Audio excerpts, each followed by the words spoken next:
يقول الله تعالى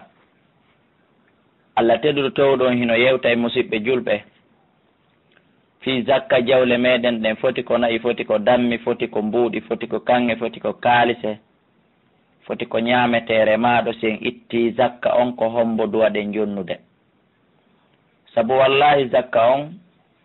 wonano faalira ɗa non ittirta, sa itti kadi wonamo faalaɗa on jonnata. Si tawi koye zakka on jaɓe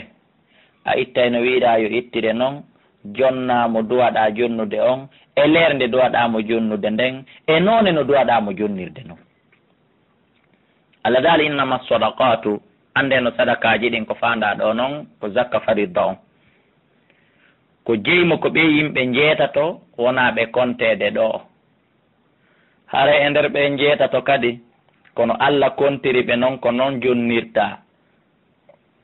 Mo Allah adi kontude on ko ya ɗaɓɓuto on ɗon ha yi'a jonna on ɗon zakka ma on. Si tawi a yiyali on ɗon ɗaɓɓita ɗimmo on, so a yiyali on ɗaɓɓita tammo on ha timma jeetati, kona ya diw ara nun ku yahaka tataɓo ma ya diw ka arannu yahaka jeetata mum. Koye taw hara kala kun diwɗa koye taw kun ɗon ala woni ka leydi mo, ma wawi si kun ka leydi mo koye taw hara on hikkiɗo ɗon ko ɓen ɗon ɓuuri tambude diɓeɗa. Allah dal innama sadaqa to ande no zakkaji ɗin go'o ko adi kon ko hendeto lil fuqara ko nande wasuɗuɓe ɓen wal masakini e miskinaɓe ɓen. Ko wiyete fuqara ko ɓe wi ka tafsirji no lurri moƴƴa, kono nde tawno ɗum ɗo ko e kasetu wonɗen e raɓɓinɗino to tun ƴetten hulasa on e mum. Fuqara ko aaden marɗo ko ñaama hande ko ñamata janngo kon o anda kon toni, ñande wo ko so yalti hande o heɓa fii ko janngo kon, himo jogii ko ñaama hande kono fii ko janngo kon o anda ko so yalti hande fii ko janngo kon heɓo, ko wiyete fuqara. Wal masakine e miskinaɓe. Miskin ko tawɗo hino jogani hoore mum ko ñaama e nder balɗe, woɓɓe goo no naɓi ha lewru, woɓɓe goo no naɓi ha hitande, haramo mari ko ñaama hitande, kono noon si hitande nden timmi sina o gollu o mara. Kono en wiya en ƴettay ka balɗe, aaden marɗo ko ñaama ono balɗe 2, 3, 4, 5 lewru, ko ɗuuɗi wo ko ɗuuɗi e nder ɗen balɗe ɗum fi o gollali hatta o ñaama. So tawi ɗen balɗe ɗum feƴƴi so o gollali haray ala ko o ñaama, bi mana ko faqir on ɓuri tampude di miskine o. 2 tati on wal amilina alayha e gollayɓe ɓen e dow ƴantugol o zakka, muɓidirgol o zakka, aynugol o zakka, ɓen ɗon kadi no duwa hendade zakka, ɓeɗo hayso ɓe patron. Imamu on ma lamɗo on groupe mo numi on yo ƴantoya zakka on e nder leydi ndi ka capital ha ka l'intérieur de pays. Pullo fu tawi ka ngel sana o ngel ñamata, madama ɓeɗo no fermi butikaji mum ɗin, ma no fermi biruji mum ɗin, ma no acciti dingiraji muɗum ɗin, no acciti guesele muɗum ɗen ɓe occupike ɗum ɗo, ɓeɗo kadi si ɓe moɓiniri zakka on ha gasi haray kamɓe kadi ɓe mari gueɓal e muɗum. Wal mu'allafati qulubuhum e ɓen wowinteɓe ɓerɗe mum. Ko wiyete wowinteɓe ɓerɗe mum ko aden tawɗo fayda kanko islamu o kenen himo nder ton, kenen o ala nder ton. Lernde weli wo himo nder ton, lernde metti wo o yalti. Tawa noon jama buy hino e ɓaawo makko, so o yalti da e mum, so naati o naati da e mum. Oɗo kadi no selli ka okkore zakka on, hay so tawi ko patron, hay so tawi ko naafiqijo, ino selli ka okkore zakka on fino o tabitira ka diina, jikke fii ɓe wonɓe ɓaawo makko fino ɓen ɗon fof wontira ka nder diina, hara diina kam perdali ɓe. Wa fir riqabe rindinoɓe daaɗe, mi mana an ko a maccuɗo a min Abdoullahi Kala ko min jeyma, mi innima addu 1 million hettoɗa, ma mi innima addu 100 000 hettoɗa, ma mi innima addu 1 milliard hettoɗa, fof no selli. Haray non ko a gomɗinɗo an kadi e nder hiɗa fete fete nande eno ittira ndin jawdi jonnalan wona dimo no mi woniri noon, dimo wona indépendant hoorema, an kadi no selli ka jama on jonne zakkaji maɗa ɗin wawalan jonnude hettoɗa. wala waari mina e ɓen ñawliɓe noon taskete ñamande nden ɓa o ñawlike nde o yeebuɗi ka o yeebaɗi, o funsuɗi ka o funsaɗi, taw o ñawli ñamande nden bonirimo. Oɗo kadi jonnete zakka fi ko wawa yoɓude ñamande makko nden, ñamande labaka hoore julɗo musidɓe julɓe. Fof a andi ñamande labaka o tawi ko a huulowo Allah hersa yimɓe ɓen tuma fof kotoɗa fottude emo ñawliɗa emo duwaɗa tawa dato ko halduɗon ɗon hewti heɓaki ma feƴƴi desa ɗum ko andi e suno ɗum ko kulol ɗum ko mapare noon wota en accu julɓe ɓen ñawlo saabu yanñalngol ɓe hara ñawliɗo on kadi no selli kan kadi ka o jonne zakka embere ko wawata yoɓirde ñamande makko nden kon wa fi sabilillahi noon e fi sabilillahi ɗum ɗo naati ɗo noon hande kadi darnugol lekkol darnugol pon darnugol juulirde asugol forage tutugol daƴƴe e ko nandita tawi ɗum ɗo ko ɗum ɗoni fi sabilillahi ɗiɗo fof ko ɗo naati ɗon kadi kono noon ko tuma tawi faqir ala miskino ala ñawliɗo ala nawnuɗo waali ka labtani ala tawa ala ko ñawdora ko tuma tawi ɗum ɗon ala noon si waɗe fi sabilillahi musidɓe julɓe wota on ƴettu zakka jawle moɗon ɗen darniyon ɗe juulirde dey hara juuloɓe nder ton ɓen no weela hara juuloɓe nder ton ɓen no hooli hara juuloɓe nder ton ɓen no nawni ala ko ñawdora ɗum ɗon labaka mi wi'ali sellata kono labaka ko tuma goɗɗo ñaami si o juula ko tuma goɗɗo ɓorni si o juula ko ɗum waɗi si Allah subahana taala adori mo anduno fi sabilillahi ko juulirɗe makko ɗen e lekkolji makko ɗin e poñji e forage ji mo andi ko ɗum won ɗon kono adorali ɗum o adori fukara wasuɗuɓe ɗe ɓen sa ñammini goɗɗo ha o haarisi mo faala julde hay sa darnanali mo juulirde o salligoto o darna julde nden e tumbere koccuri e tumbere bowal e tumbere mbumbulay dow juulay sans probléme si juulirde nde woni fof karole climatisé si tawi woni mo weela nder o wawata juulude wabini sabili e ɓiɓɓe laawi ko ɗum woni jeetata ɓum ko wiyete ɓiɓɓe laawi ko on tawɗo o iwi ka maɓɓe himo yahude nokkugo ma o iwi nokkugo himo artude ka maɓɓe ala kulle haalin o yeehi ha e laawol njooɓa makko on kupi ɗon ko mari kon watamo hewtintinde ka o iwri toon watamo hewtinde ka on yahude toon oɗo kadi haysko patron ka o leydi maɓɓe oɗo kadi no selli hare ka jonnen mo zakka jawle meɗen ɗen fii embere ko wawatamo hewtinde ka on yahude ɗon donc musidɓe julɓe ko ɗiɗo nokkeli jeetati ɗi kontuɗen koye ɗiɗo zakka on jonnete haray zakka on sa itti naafi ɗum ɓay o ko esirawo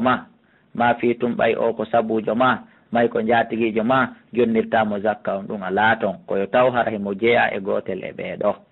ko wano noon enen kadi remoɓe Fuuta yo enen kadi luɓɓotoɓe leyɗe rema jooma leyɗe ananay no innami luɓima kono farilla on adda jonnalan sellata farilla on ko miskinaɓe ɓen jeeyi ko goto e ɓen jeetata kontaɓe ɗo jeeyi jolleydi ndin ko yo okku ko luɓi oya kon ma o luyna o inna a jonnaylan waalare ma a jonnaylan mbaala ɗiɗi jooma ngesa mban koyo ittu e foññi mum kon o itta e maaro makko kon o yoɓa jolleydi wona farilla on o ƴettata o yoɓa jolleydi farilla on ko Allah jeeyi ɗum Allah wowli ko hombo jonnete faamen ɗum enen luɓotoɓe leyɗe rema e enen luɓinoɓe leyɗe rema haray farilla on sellataka jolleydi ndin inna jonnaylan ko Allah andi ko hombo ɗum ɗon jonnete si tawi noon ko miskinajo duwaɗo hendade farilla jolleydi ndin hino wawi naɓude joddi koɓe haldi kon ha ɓe gayna o yoɓa jolleydi ndin ha o gayna ilto simo yiɗanimo kadi farilla on o ƴetta o naɓa kono o haalanaymo ɗum ɗo ko farilla ɗum ɗo wona joddi so itti farilla no ittirte noon o yeehi o jonni jooma leydi ndin fi konton koɓe haldi kon wonde manna o yoɓaymo o luwaymo hara yo andu o ittali zakka hara o ittali farilla musidɓe julɓe watte jiili kadi enen julaɓe wonɓe yeyde ɓen sen itti zakka jawle meɗen ɗen wona sodugol ɗum waaduhoy senditanaɓe Fuuta ɓen ndungu wona sodugol kilohoy sukkar senditanaɓe wona sodugol paɗe senditanaɓe wona waɗugol 10 000 e 50 000 waɗa ɗum enveloppe oy senditanaɓe sen itti zakka jawle men ɗen madama ko mbuuɗi laaɓuɗi ittuɗen ko mbuuɗi laaɓuɗi ɗin jonnetenɓe ko kamɓe andi siko nagge awdi ɓe sodata kako saku maaro ɓe sodata ɓe ɓaara kako paɗe ɗe woni lanni kako honɗum koɓe hattojini no gasa ko yoɓugol howa hoggo ngon ko ɗum ɓe mapori donc ko hunde nde ittuɗa nden ko ɗum jonnataɓe faridatan ɗum ɗo ko farilla min allahi immorde ka Allah wona immorde ka nelaɗo Muhammadu sallam mo Qur'an jippi e mum wona immorde ka amin Abdoullahi kala wonɗo janngude on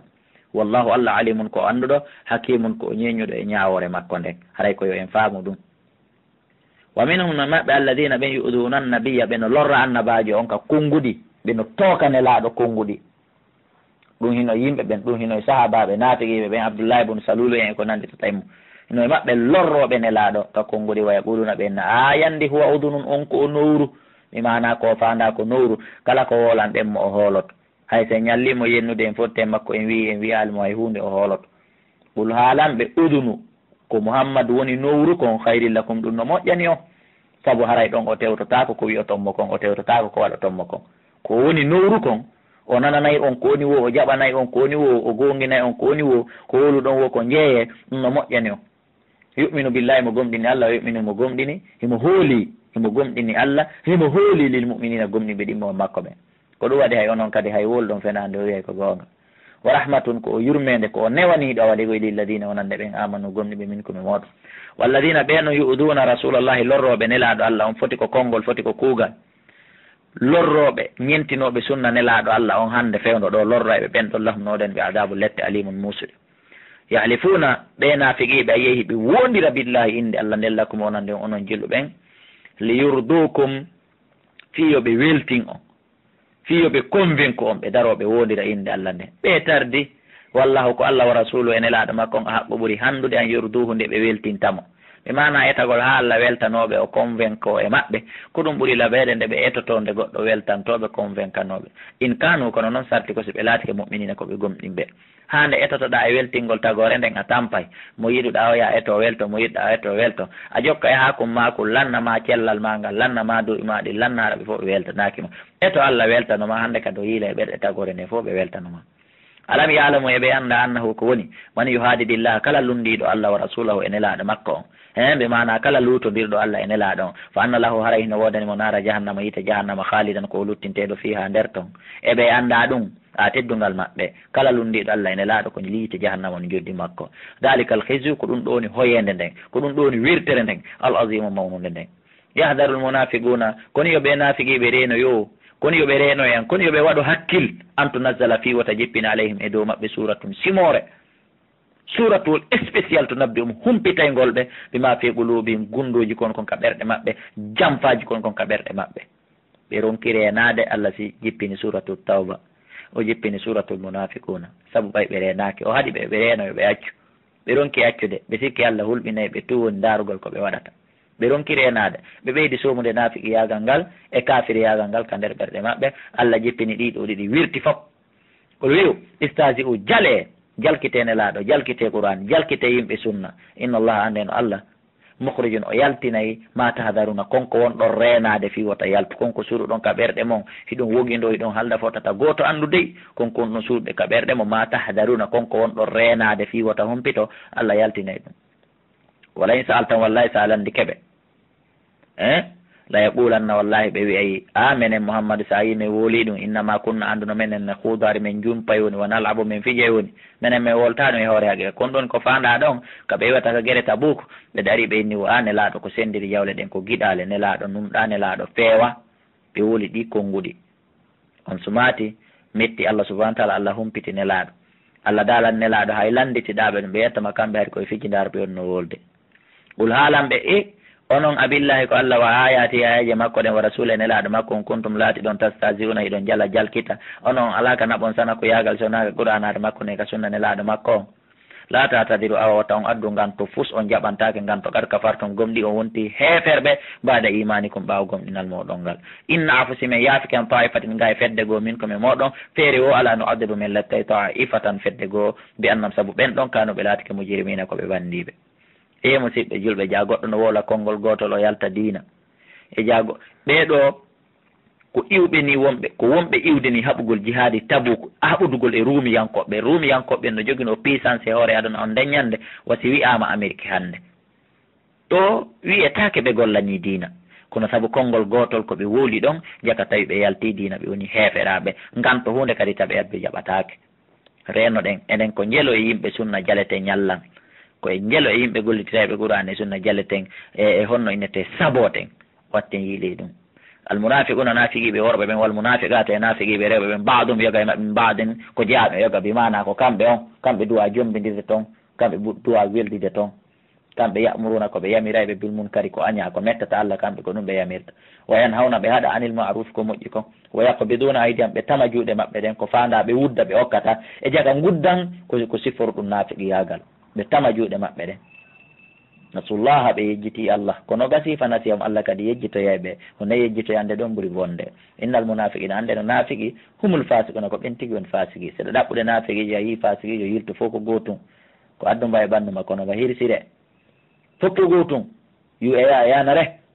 وعد الله الله فدي المنافقين نافقي بورب المنافقات نافقي برب والكفار هيفرا بن هاوتندري نافقي كافر فوب فدي بهونde wotere hande ngol on nafiki namiran honɗum fodi ɓe kamɓe ɗiɗo nara jahannama yiite jahannama khalidina kadi ko ɓe luttoɓe fiha nder ton hiya hasbuhum ngen gayna nayɓe nge yoniɓe walanahumullahu allah yiltike huuɗiɓe kadi walahum nawɗen ɓe adabu lette mukimun ñiɓuɗe yo allah danɓe wonde nafiki musidɓe julɓe kalladina ɓeyno waywa ɓen min qablikum additiɓe on kanu ɓen kadi laatinoke ashadda minkum hiɓe ɓuuri on tiiɗude ɓuwatan doole feƴƴuɓe heeferaɓe ɓe allah halkeɓe hiɓe donni ɓuuri ko enen donnuɗen fewnuɗo wa aksara ɓen no ɓurno ɗuɗude kadi amo walan jawle ndaare jawle ko okkuno qaruna allah tigi inni wa ataynahu min alkunusi ma inna mafatiha latanu bil usbati ulil quwa kadi hay goto marɗo jawle hay nandi 5% jawle ko qaruna marno jogiɗo ɗum hande ala ko ɓen ɓurno ɗuɗude jawle wa awladan e ɓiɓɓe kono ɓen fastam taw ɓe dakimito kono ɓe ñaamino ɓe enjoynike ɓe buufino ɓe halagihim geɓe maɓɓe ɗen geɓe koɓe duwa heɓude aduna e laara moƴƴi ɗen fof ɓe buufi ko aduna ɗo onon kadi ɓay on mara hakkil ɓay on suɓike heɓugol sifa lette koɓe heɓi kon onon kadi awa ɓay on yiyata on nanata fastam ta'atum onon kadi dakimite ɓe halaki kon geɓe mon ɗen mo ñaamiri wa moɗo mo moɗiri wa moɗo mo ñaamiri wa bono o jooɗo rewa togo ceeɗu geɓe ko duwa ɗon heɓude aduna e lahara fo ñaame ka aduna ɗo kama stamta alladina wono dakmitornoɓe min qablikum additiɓe on ɓe halagihim geɓe maɓɓe ɗe wa hudsum onon kadi on jumpi on feni on fiji kalladi haaju wona ɓe jumpirno noon ɓe feni on hettay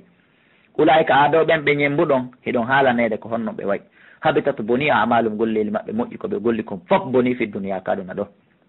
wal akhirate ka lahara wa ulaika ɓen ɗo humul khasiruna ko ɓewon perduɓen ɓayno onon kadi on wi ko ɓen ɗon ñembeteɓe moɗon ɓe ko wodani ɓe kon wodani on ko gotu alam yatihim e arali ɓe naba ulladina habaru ɓen min qablihim aditiɓe ɓe qawmi nuhin wa adin wa samuda wa qawmi ibrahima wa ashabi madyana wal mutafikat yimɓe annabi nuh yimɓe annabi hud yimɓe annabi salih yimɓe annabi ibrahima yimɓe annabi shuaib yimɓe annabi e honno innete lut ko ɓen wiyete mutafikat ɓeɗo fof addanino ɓe atatum addaniɓe rusulum nelaɓe maɓɓe bil bayinati hujjaji feeñuɗi wonde ɓe acci koɓe woni kon e muɗum fama kana allah wona liyazlima himo toñaɓe walakin sikoni kanuɓe laatike anfusam ko hoore maɓɓe yazlimuna won koɓe tooñi saabu koɓe yeddi kon nelaɓe maɓɓe ɓe ronki ɓe ɗoftade walmuminun a ko ɗum wi qur'an al sabu almasani jeeɗiɗi ɗimmutunde si nde wooli fi nafiki nde wala fi julɓe nde wooli fi gomɗinɓe nde wala fi heferaɓe si nde wooli fi anna nde wala fi lahat o andi en wi ino nanen almunafiquna walmunafiqatu ba'dum min ba'd a ɗo kadi walmuminuna gomɗinɓe worɓe walmuminatu e gomɗinɓe rewɓe ɗo kadi ba'dum yoga e maɓɓe awliya o ba'd ko ɓe weldiɓe yoga ya'muruna kamɓe ɓe yamira bil ma'ruf ko moƴƴi contraire ɓe to kamɓe ko ya'muruna bil munkar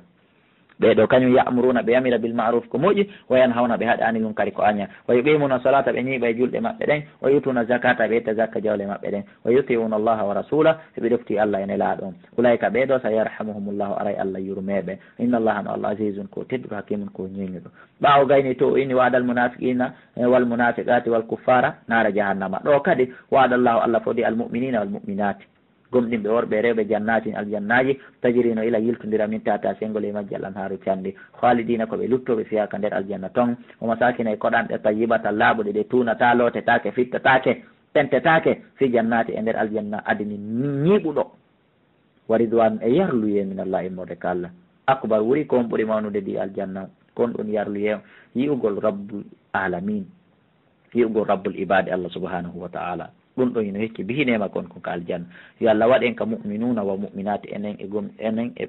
e durriya meɗen on e mawɓe meɗen ɓen dalika ɗum ɗo huwal fawzul azim ko ɗum ɗoni malal mawnugal ngal yo allah yeɗu en ngal ya ayuha nabiyu ko ayi annabaji allah jahidil kuffara haɓu heferaɓe nani haɓuɓe wal munafiqina e nafiqiɓe heferaɓe haɓirɓe kaafa nafiqiɓe haɓirɓe ɗengal yennugol e sabotugol e bu'ingol wa khulusu alayhim ñaɗanɓe tawolluɓe yurmen wama ahum werde maɓɓe nde jahannama ko yite jahannama wa bi'sal masir jahannama boni ruttorde a ko oɗo aya oɗo ko montuɗo kala aya ko yiwɗon ka qur'an fasfahu ispiru muññeɓe heferaɓe yaafeɓe terteɓe wona on gotum toro allah e allah yaafoɓe o aya ɗo ko montuɗo ɗum ɗon foof yaafoye ko heddi o hande kadi ko hakkude julɗo e julɗo ko on yamira yo yaafoyo muñu amma kefere ɗum alaato yahlifuna billahi ɓe wondira inde allah nden ɓe inna ma ɗaluɗo o laalingol konngol ɗanane ɓe penayi wala kadi galugom ɗi ɓe woli kalimatal kufri konngol keferan kaku wa kafaru ɓe yeddi baada islam ɓaawa islam maɓɓe o ndaare konngol gotol ɓe iwdi jihadi piiridugol e heferaɓe Allah daali ɓe wonti heferaɓe ɓe yalti dina ɓaawa ɓe silmi saabu ngol konngol gotol wa hammu ɓe himmiri bi malam yanalu ko ɓe heɓata goɗɗo yo yelo ko Allah subahana taala fodimo kon wa ma naqamu ay Allah subahana taala daali ɓe lettiraka illa akhna ɓe añiraka ɓe sabotiraka ɓe julɓe bi mana ɓe lettiraka sabotira raɗaka mum yenna ñiddina illa an agnahumullahu sona ɓay Allah alɗiniɓe wa rasulu ene laaɗa makko min fadli morde ɓural makko ngal ko fof non foti ko alɗinirande gandal foti ko alɗinirande jawdi foti ko alɗinirande laamu ko saabu ɗum ɗon ayɓe maɓɓe ɓen añiri ɓe faya tuubu si ɓe tuubi kamɓe naafiqiɓe watɓe ɗum ɓe yakku hayrallah wona e moƴƴere maɓɓe saabu Allah yafoto won yiyata walla si ɓe hucciti ko salike yo abdibuhum Allah letta yo abdibuhumullahu Allah lettayɓe adaba lette aliman muusuɗe fi dunia kaduna wal akhirate ka lahar wa ma lahum taw alanaɓe kadi fil ardi ka leydi min waliyin immorde giɗo wala nasirin wona wallo wa minhum e man ahada Allah on ahduɗo e Allah o inni hey Allah min la in atana wallahi menen si min okkama si Allah okkorayno men min fadlihi immorde ɓural makko ngal lanaswaddaqanna wallahi min ittay sadaka min ittay zakka wala nakunanna wallahi min laato min aswalin jiyaɓe moƴƴuɓe yon noon falamma atahum tuma nde Allah okkunoɓe noon min fadlihi immorde ɓural makko ngal bahilu bihi ɓe dari ɓe wuddiri ndin jawdi hay zakka parilla ɓe sali ittude wa tawalla ɓe hucciti wom kamɓe muriduna ɓe ɗurno fa agabahum Allah kadi deppiti ɓe mutini ɓe nifakan e nafiqi yagal ngal fi gulubin ka nder ɓerɗe maɓɓe ila yawmil yalqawnahu ha ñande ɓe yiidi e makko bima akhlafullah saabu ko ɓe lundi Allah comma waduhu ko ɓe fodimo kon ɓe foɗunomo so okkoriɓe ɓe ittay zakka ɓe lundi ɗum wa bima kano saabu ko ɓe laati kon yakdibuna heɓe fenna sababu nuzul hoore o aya heɓe innen ka tafsiriji ko hoore ko wiyete ɗon saalabata ko sahabajo ne laaɗo tedduɗo hari miskinajo o tori nelaɗo e nelaɗo toranamo Allah nelaɗo toranimo Allah ko raɓɓiɗi kon gissa on no juuti kono raɓɓinɗine to en noddoye ka numéroji ɗi mi jonni ɓeede yaññade ka gissa moƴƴa on sumati nelaɗo toranimo Allah jawdi ko raɓɓiɗi kon ɗum ɗuuɗi yeehi ha tawi o tawatake julde jama yeehi amoɓe jawle ɗen o heddi o yeehi ka burude tawi wari wo julde juma yontere zakka hewti nelaɗo immini ka makko fi yo jaɓu yo ittu zakkaji ɗin o daari ga o puucu koy o jonni ittoɓe zakka ɓen ɓay ɗum addama tawi huccintako fewnitako nelaɗo jonnitimo ko onon darino inni nelaɗo min sa torani kelan Allah yomi heeɓu jawdi min mi ittay sadaka mi nunɗay a sifa ɓe no woodi hande kadi a nanayi woɓɓe goo no inna ka musidal ha Allah jonnata a torimo ɗo wondi min sikomi marno jawdi ko alaji kaari mari si wiyama fi sabilillah fi hunde kaari min tummi ƴettanayno en ɗum 50%, ma min tummi waɗayno fof ma min tummi waɗayno ko mone tawa noon ɓen kadi si ɓe heeɓi ɓe wudda e ɓuuri ko salaba wudduno kon ɓe wudda e ɓuuri ko ɓen ala jiiɓe ɓe woni felde ɗon ɓuuri ko ɓen ɗon wuddi kon ɓe wudda e ɓuuri ɗum watten yiili alam yalamu e ɓe anda anna Allah no Allah yalamu wandi sirrahum gundoji maɓɓe ɗin wona juwahum e condi maɓɓe ɗin wa anna Allah e wonde Allah allamul ghuyubi ko anduɗo ko wirni ɓe anda woni ko ɗum waɗi si ɓe renaka alladina ɓe yalmisuna ɓeno hunƴodira ɓeno munƴodira ɓeno aybina almutawiina waɗoɓe naafila ɓen min almuminina immorde ko gomɗinɓe fi sadakati ka sadakaji ɓeno hunƴoɓe munƴodira ɓe aybina ɓe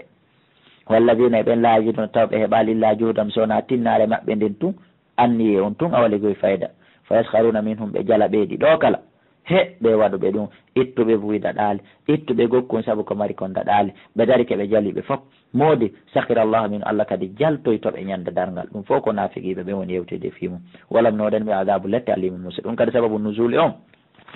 sahabaɓe ɗiɗo ɓayne laaɗo landike fi sabilillah yawgol jihadi goɗɗo addi buy ɓenni ko yingo ɓe hunƴodirimo goɗɗo addi go kunni sariya hunko goto ɓenni poro Allah ha jaka e sifa sadaka oɗo on kadi bimana goto e maɓɓe daɗali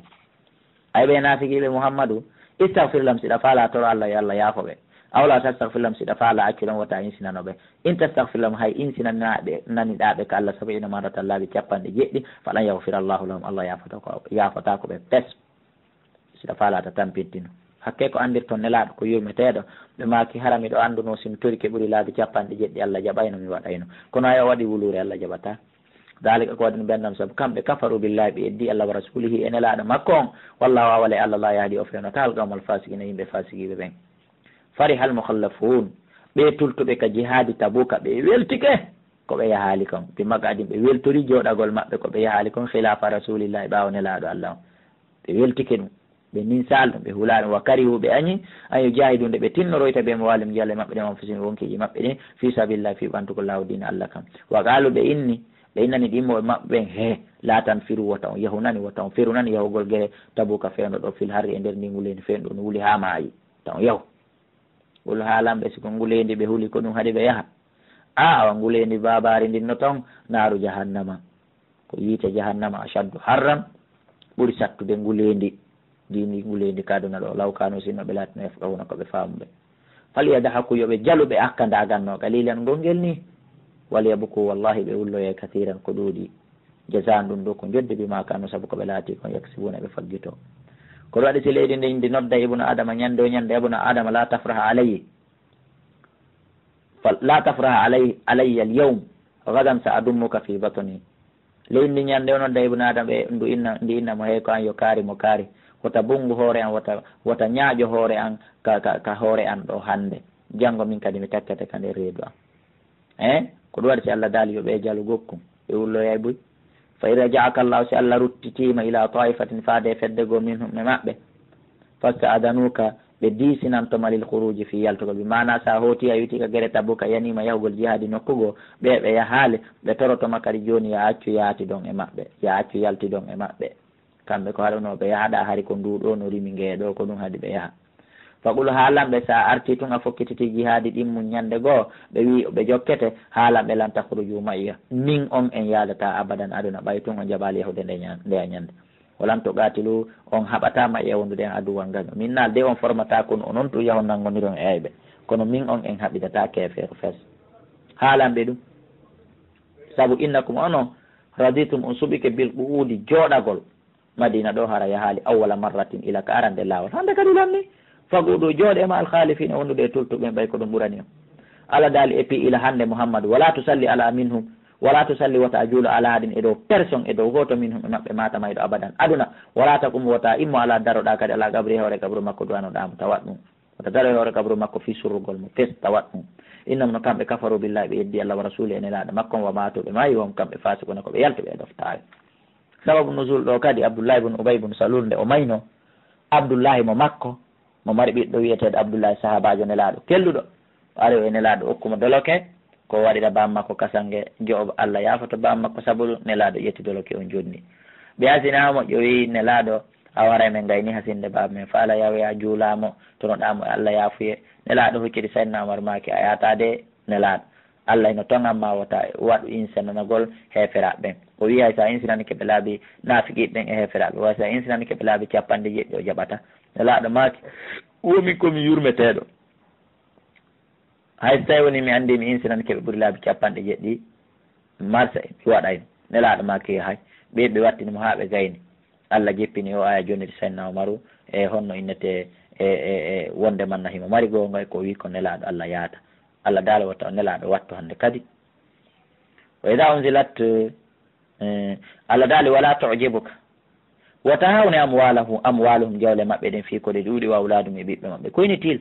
innama yuridu la andu ko allah faala wasi okkuri ɓe ɗe jawle ɗe ɓiɓɓe an yu'adibahum ko nde lettirtaɓe biha saabu ɗe jawle fittunoya kadna wa tashaqa yalta anfusum wonkiji maɓɓe ɗin wamata kamɓe kafirno ko ɓe yedduɓe kala ko allah okkoroma kawre leydi o tawi ko jikkeya yeddumaya ko a kefeero aray ɗum ɗon weela